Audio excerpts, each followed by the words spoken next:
5 ఇయర్స్లో కూడా police department అన్ని రకాలుగాను కూడా నష్టపోయింది.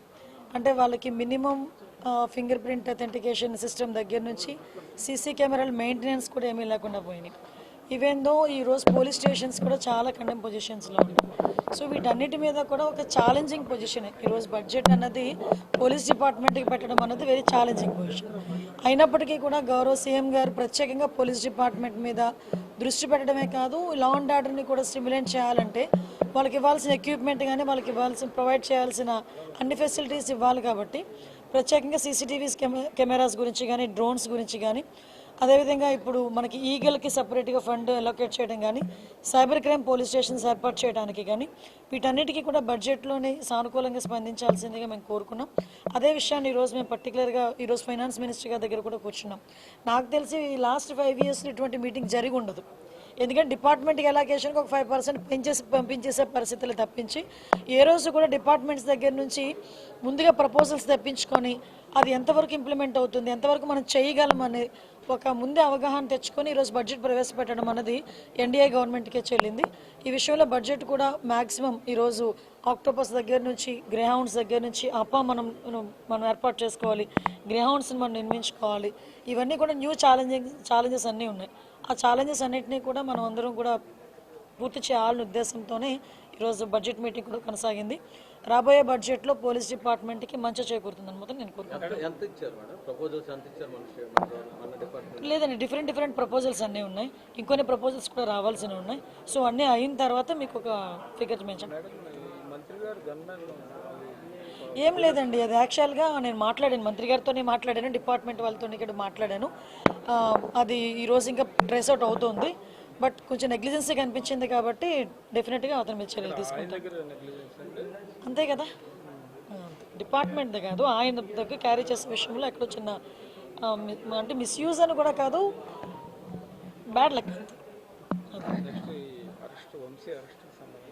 ఏముంది, చట్టం తన పని తను చేసుకెళ్ళిపోతుంది. ఏదైనా తప్పు చేసిన వాడికి ఏదో టైంలో శిక్ష తప్పదు, వెళ్తుంది. దానికి మనం రకరకాల మనుషులు రకరకాలుగా మాట్లాడుతున్నారు. నిన్న వైఎస్ఆర్సీపీ వాళ్ళందరూ బయటకు వచ్చి డీసీపీ ఆఫీసులో మాకు రిప్రజెంటేషన్ ఇవ్వలేకపోయాము, ఇలాంటి మాటలు మాట్లాడుతూ ఉంటే కర్మ సిద్ధాంతం అన్నది నాకేదో గుర్తొచ్చింది.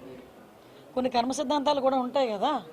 లాస్ట్ టైం మీకు వాళ్ళకి గుర్తు చేయాలి, మమ్మల్ని కనీసం డీసీపీ ఆఫీస్ గేట్ కూడా ముట్టుకొనిచ్చేవారు కాదు.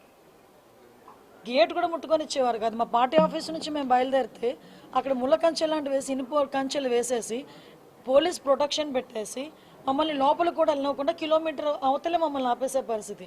ఈరోజు చాలామంది ఈ 7 నెలల కాలంలో డీసీపీని కలిసిన సందర్భాలు చాలా ఉన్నాయి. వైఎస్ఆర్సీపీ వాళ్ళు, ఇదే ఎక్స్ మినిస్టర్ అంబటి రాంబాబు వీళ్ళందరూ కూడా ఈ 7 నెలల్లో 2-3 సార్లు వెళ్ళి డీసీపీని కలిసిన సందర్భం కూడా ఉంది.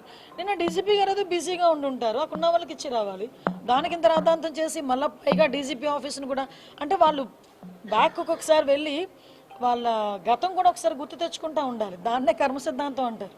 అది ఎలా మర్చిపోకూడదు, మనం మర్చిపోయిన కర్మ అనేది మర్చిపోదు కదా, అదే జరుగుతుంది.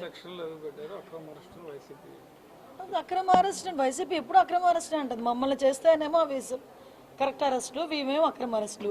అందులో పెట్టినవేమి సెక్షన్స్ ఒకసారి చూసుకుంటే దానికి అనుగుణంగానే కోర్టు కూడా సబ్మిట్ చేశాము.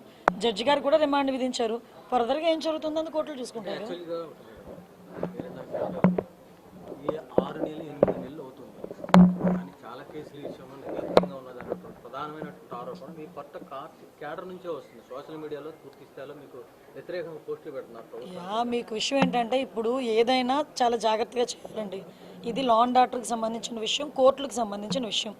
ఒక కేసు పడింది అనుకుంటే ఆ కేసు ఎందుకు ఏ రకంగా పడింది అవన్నీ కూడా మేము కూలంకషంగా మేము చర్చించుకోవాలి. ఒక డీటెయిల్ రిపోర్ట్ ఇవ్వాలి అనుకుంటే కనుక మేము అంత స్టడీ చేయకుండా మేము ఇవ్వకూడదు. అంటే ప్రతి ఒక్క విషయంలోనే కూడా అందరికీ న్యాయం జరగాలనే కోరుకుంటున్నాము. తప్పు చేసిన వాడికి శిక్ష పడాలని కూడా కోరుకుంటున్నాం. మీరు అబ్జర్వ్ చేసుకుంటే లాస్ట్ విజయనగరం జిల్లాలో ఒక పోక్సో కేసు ఒకటి వచ్చింది.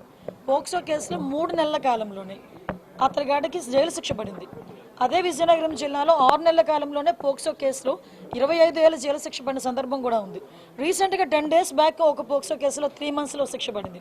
సో ఈ విషయంలో నేనేమంటానంటే, పోలీస్ డిపార్ట్మెంట్ వాళ్ళు కానీ ప్రాసిక్యూషన్ వాళ్ళు కానీ ఈ ఇద్దరూ కూడా కోఆర్డినేట్ చేసుకొని ఎఫ్ఐఆర్ నోట్ చేసిన దగ్గర నుంచి ఛార్జ్ షీట్ నోట్ చేసిన దగ్గర నుంచి కూడా కోఆర్డినేట్ చేసుకుని వెళ్తే శిక్ష పడే పరిస్థితులు కూడా చాలా ఎక్కువగా కనిపిస్తూ ఉంటాయి. అండ్ దానివల్ల ఎటువంటి ఇబ్బంది కూడా కలగదని నా ఉద్దేశం. యా, అది దురదృష్టం అండి. అంటే విషయం ఏంటంటే ఫర్దర్గా మీకు లాస్ట్ 6 monthsలో కూడా చూసుకుంటే యాక్చువల్ క్రైమ్ రేట్ 9% తగ్గింది. ఎందుకంటే మీరు అబ్జర్వ్ చేసుకున్నా కూడా ఎక్కడ కూడా నిందితులను పట్టుకునే విషయంలో ఎక్కడ కూడా చిన్న నిర్లక్ష్యం కూడా మేము వ్యవహరించట్లే. ఇమీడియట్గా 24 to 48 hours మేము పట్టుకుంటున్నాము. As per rule, as per police rule, as per law మేము వాళ్ళని ప్రొడ్యూస్ చేస్తున్నాం. వాళ్ళకి కూడా రిమాండ్స్ వెళ్తున్నాయి. మ్యాక్సిమం వాళ్ళకి శిక్ష తొందరగా పడేయడానికి కూడా ఛార్జ్ షీట్స్ ఓపెన్ చేయడం కానీ, వాటికి సంబంధించిన క్లూస్ ఇవ్వడం కానీ, ఫోరెన్సిక్ రిపోర్ట్స్ ఇవ్వడం కానీ చాలా తొందరగా డిపార్ట్మెంట్ వాళ్ళు చేస్తున్నారు. కాకపోతే 1 or 2 సిచ్యువేషన్స్ డెఫినెట్గా జరుగుతున్నాయి. ఈరోజు చూస్తే అమ్మాయితో నేను వాళ్ళ తల్లిదండ్రులతో కూడా నేను మాట్లాడాను. అమ్మాయితో ఫోన్లో మాట్లాడడం కూడా వాళ్ళకి కొంచెం ధైర్యంగా ఉంటుందని చెప్పి ఇక్కడ నుంచి నేను అన్నమయ్య జిల్లా అమ్మాయిని ఇమీడియట్గా ఇప్పుడు బెంగళూరు కూడా షిఫ్ట్ చేశారు. మన మంత్రిగా రాంప్రసాద్ రెడ్డి గారు కూడా ఇమీడియట్గా అక్కడికి వెళ్ళారు. లోకేష్ గారు కూడా వాళ్ళతో పరామర్శించారు, వాళ్ళతో ఫోన్లో మాట్లాడారు. నేను కూడా మాట్లాడాను. ఎట్టి పరిస్థితుల్లోనే ఆ అమ్మాయి కంపల్సరీగా బతకాలి, అమ్మాయికి క్షేమంగా బయటకు వస్తుందన్న నమ్మకం మాకుంది. నిందితులు ఎవరైనా కూడా కంపల్సరీగా యాజ్ ఎల్ యాజ్ పాసిబుల్ పట్టుకుంటాం.